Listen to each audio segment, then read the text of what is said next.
Hey, hey, it's Candace G from BMT, Land of the Trail. And if you know what's next. Tell me how you feel. And I decided to get on the mic and talk a little bit. Is that all right? All right. Welcome to J.K.O.L. Just keep on living, where the purpose of this show is to talk about life, to encourage and inspire one another. Today, I'm going to discuss one of the critical items that has helped keep me grounded in this thing called life, which is faith. I'm going to share some of my thoughts and realizations that I've made along my journey thus far. Faith, it's a big part of who I am. Overall, I grew up as a PK. For those who do not know, that means preacher's kid, which is its own completely different can of worms. Now, those who know, no. Anywho, my siblings and I stayed in church, Sunday school, Sunday service, afternoon service if there was a visiting church, Bible study, choir rehearsal, all of the above. Now, as an adult, I went on what I call a faith expedition. I initially used the word quest, but a quest means a long search for something. An expedition is a journey undertaken by a group of people with a particular purpose. For me, I do not need to go on a long search for God or to find Him. I see Him move in my everyday life. Now, I find the word expedition more appropriate because my adult self, my young adult self, my teenage self, my child self, with all of our thoughts and experiences, went on a quest for truth for Christianity and religion. I did shift from Christianity to spiritual, but always acknowledging God, but open to the universe and crystals and sage. And my main thought was, hey, I have a little Indian in my roots, and they saged and crystals are of the earth, etc. Not attacking or condemning anyone. I'm just sharing what went through my mind. Within my walk during that season, I ultimately readjusted my lane and everything with all of my experiences led me back to my childhood roots, Jesus, the Trinity, Christianity. It has been many, many years since then, but I am grateful for that journey, which has allowed me to have a deeper understanding and appreciation of my faith and for my faith, which ultimately deepened my relationship with God. Now, throughout that journey, I had been looking for a church home which I feel played into the see, I can't even find a church. However, God ultimately directed me exactly where I needed to be. But I digress. The areas where I lived left a lot to be desired for me, as I was born and raised in the South, but was living on the West Coast. So finding a church home was a challenge for me.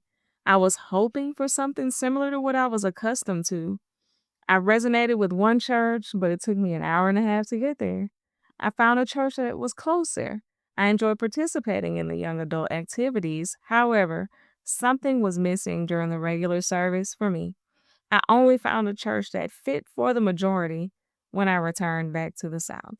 It allowed me to extend my relationship with God to serving in a physical building, experiencing service live again with other people, and establishing a healthy routine that allowed my children to continue to build their faith.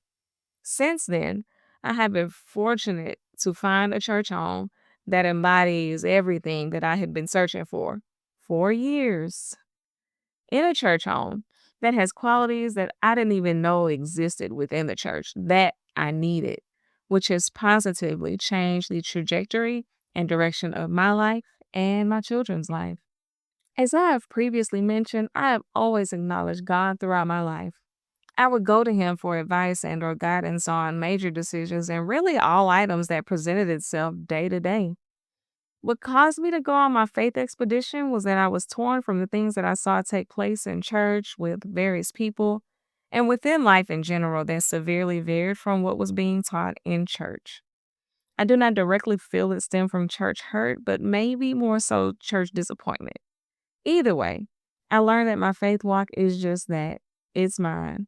It's between myself and God, and I should not allow other people or experiences have a negative impact on the most consistent, loving, and faithful being in my life. As difficult as life is, pulling away from God is the last thing that I need to do. But oftentimes, it was the easiest thing to do and is unfortunately very common in this day and age. I know I can't be alone in this thought. Pulling away from God is exactly what the enemy wanted to keep me wound up, and I have played right into his hands more times than I care to admit. Jesus told us that there will be trials in life, but aside from that, the only other source of power the enemy has is if we give it to him. With that, I've been more intentional and conscientious of walking with God, keeping my authority, and or taking back something stolen from or given to the enemy. I have also learned that right when I'm on the cusp of something major, whether a physical or spiritual life shift, growth, and or blessing, the enemy comes in my ear with foolishness. Don't leave me hanging. I can't be alone in this either. I'll give an example. Back home, I visited my home church before it became my church home. What took so long?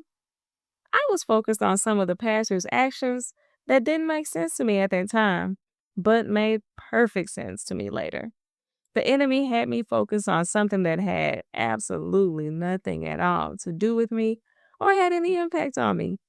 Had I joined when I initially visited, as God led me to, it would have kept me out of a whole entire self-inflicted tumultuous season, like what felt like a never-ending storm that I had no idea was brewing.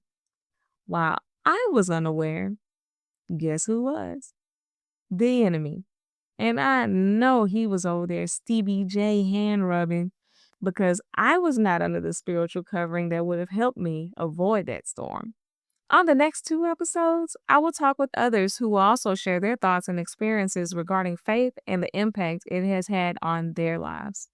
I will go through the list of questions and provide my answers. The first question is, what does faith mean to me? For me, there is no life without faith. When I think of life without faith, it feels abysmal and bleak. For instance, hypothetically, say God were to pull a list of items of the times where I didn't listen, and the punishment was cutting me completely off of the things that I've experienced, that would be the point at which I would lose it. Faith, grace, mercy, those components, there are so many components that are so intertwined that you feel when something is amiss. Just as our physical body needs water for optimal operation, spiritually, I view God as living water. Just as our bodies need food to nourish and sustain our bodies, not only is God's word our daily bread, but faith gives us hope to continue moving forward in life. Do I feel comfortable discussing a time where my faith was tested the most? One of my earliest adult memories was when I realized I was holding my daughter as she was dying. Now, it didn't start off that way. The week before, we had spent the whole week in the hospital. She had bronchitis, but that bronchitis had turned into pneumonia after we were released, and I didn't know that. So we're taking a nap. My daughter coughs, but afterwards, I noticed her breathing was ragged. Like she coughed and she was staring blankly and just breathing like it was really strained breath. So I ran over and picked her up. And when I picked her up, her body was limp. I definitely started panicking then. I opened the door, shined the sunlight in her eyes. She didn't blink, she didn't move. But I also noticed that the color in her body was fading to blue. Thankfully, I had people who were close who rushed over. I was the ambulance. I zoomed over to the hospital and she was able to get the help she needed. However, if I arrived in the manner that things had to transpire, if I arrived and was told, given other news that she didn't make it or anything like that, it probably would have been a completely different story. I would have wanted to clear the whole table off. But anyway, that was, I guess, my first adult moment that my faith was tested the most. When at the fork in the road, what were my options? The only option I had was really to lean and depend on God. That situation is still one of the most scary, faith-filled moments that I have experienced in my life. So those were really the only options that were available. Well, the only option was to lean and depend on God in that moment because there wasn't anything that I could do but be there. What helped me through this situation was I prayed, and I prayed a lot. I prayed often. I also had family and friends who stopped by and visited me and my daughter while we were in the hospital. So that was also a huge help as well. The advice that I would have given to myself in hindsight was God's will always be done. Instead of looking or hoping for people to show up with what I feel I need or may really need, God is always there with exactly what I do need if I pay attention to and focus on Him instead of trying to make what I think I need happen. What I learned generally in this situation is life comes at you fast, but God is faster. He was there with things that I knew I needed, that I didn't know that I needed. He truly sustained me during that whole ordeal and experience. From that experience, I learned that I was much stronger than I felt or thought at that moment. I also learned that it's okay to step back and breathe once the crisis has been averted. I don't have to stay in that panic mode. Now, be watchful, yes, but not in such a heightened, jumpy sense. My advice for anyone dealing with a situation beyond their control is to lean into God first, then lean into family, friends, community, those who you know have your back. Also, do not be afraid to ask for what you need. If people that you expect aren't giving you what you need, give them the benefit of the doubt first. They may not even be capable of doing so.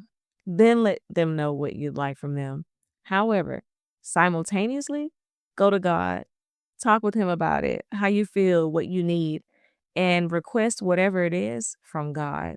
Whether you're putting one foot in front of the other, one elbow in front of the other, or Jesus is carrying you, just keep on living, keep going, keep pressing forward.